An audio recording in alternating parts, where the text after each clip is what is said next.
Psalm 78, Maschil of Asaph. Give ear, O my people, to my law. Incline your ears to the words of my mouth. I will open my mouth in a parable. I will utter dark sayings of old, which we have heard and known, and our fathers have told us. We will not hide them from their children, showing to the generation to come the praises of the Lord, and his strength and his wonderful works that he hath done. For he established a testimony in Jacob, and appointed a law in Israel, which he commanded our fathers, that they should make them known to their children, that the generation to come might know them, even the children which should be born, who should arise and declare them to their children, that they might set their hope in God, and not forget the works of God, but keep his commandments, and might not be as their fathers, a stubborn and rebellious generation, a generation that set not their heart aright, and whose spirit was not steadfast with God. The children of Ephraim, being armed and carrying bows, turned back in the day of battle. They kept not the covenant of God, and refused to walk in his law, and forgat his works, and his wonders that he had showed them. Marvelous things did he in the sight of their fathers, in the land of Egypt, in the field of Zoan.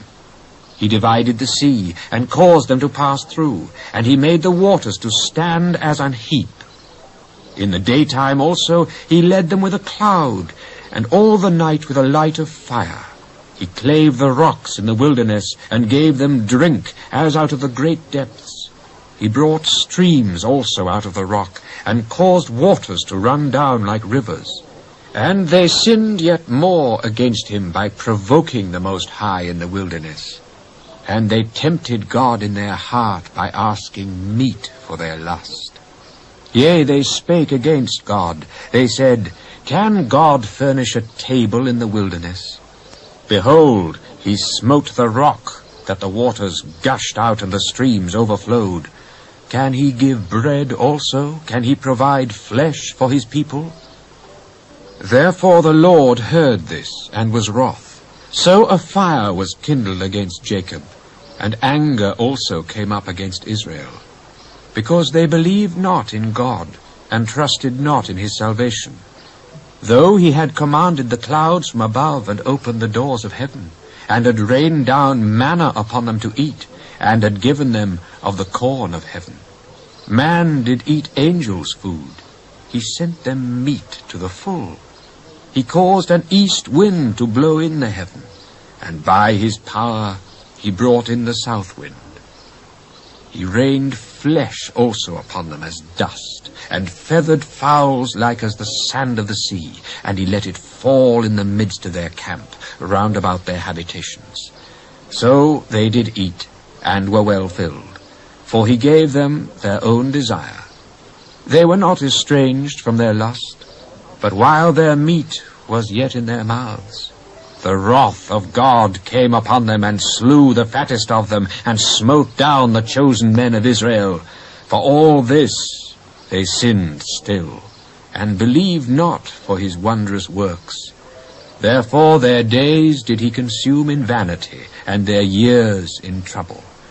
When he slew them, then they sought him, and they returned and inquired early after God. And they remembered that God was their rock, and the high God their Redeemer. Nevertheless they did flatter him with their mouth, and they lied unto him with their tongues, for their heart was not right with him, neither were they steadfast in his covenant. But he, being full of compassion, forgave their iniquity, and destroyed them not. Yea, many a time turned he his anger away, and did not stir up all his wrath. For he remembered that they were but flesh, a wind that passeth away, and cometh not again. How oft did they provoke him in the wilderness, and grieve him in the desert? Yea, they turned back, and tempted God, and limited the Holy One of Israel. They remembered not his hand, nor the day when he delivered them from the enemy. how he had wrought his signs in Egypt and his wonders in the field of Zoan, and had turned their rivers into blood and their floods that they could not drink. He sent divers sorts of flies among them, which devoured them, and frogs, which destroyed them. He gave also their increase unto the caterpillar, and their labor unto the locust. He destroyed their vines with hail, and their sycamore trees with frost. He gave up their cattle also to the hail, and their flocks to hot thunderbolts. He cast upon them the fierceness of his anger, wrath, and indignation, and trouble, by sending evil angels among them. He made a way to his anger. He spared not their soul from death, but gave their life over to the pestilence, and smote all the firstborn in Egypt, the chief of their strength in the tabernacles of Ham, but made his own people to go forth like sheep, and guided them in the wilderness like a flock. And he led them on safely, so that they feared not. But the sea overwhelmed their enemies.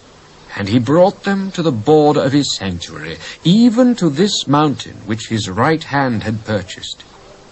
He cast out the heathen also before them, and divided them an inheritance by line, and made the tribes of Israel to dwell in their tents. Yet they tempted and provoked the Most High God, and kept not his testimonies, but turned back, and dealt unfaithfully like their fathers. They were turned aside like a deceitful bow, for they provoked him to anger with their high places, and moved him to jealousy with their graven images. When God heard this, he was wroth, and greatly abhorred Israel, so that he forsook the tabernacle of Shiloh, the tent which he placed among men, and delivered his strength into captivity, and his glory into the enemy's hand. He gave his people over also unto the sword, and was wroth with his inheritance. The fire consumed their young men, and their maidens were not given to marriage. Their priests fell by the sword, and their widows made no lamentation.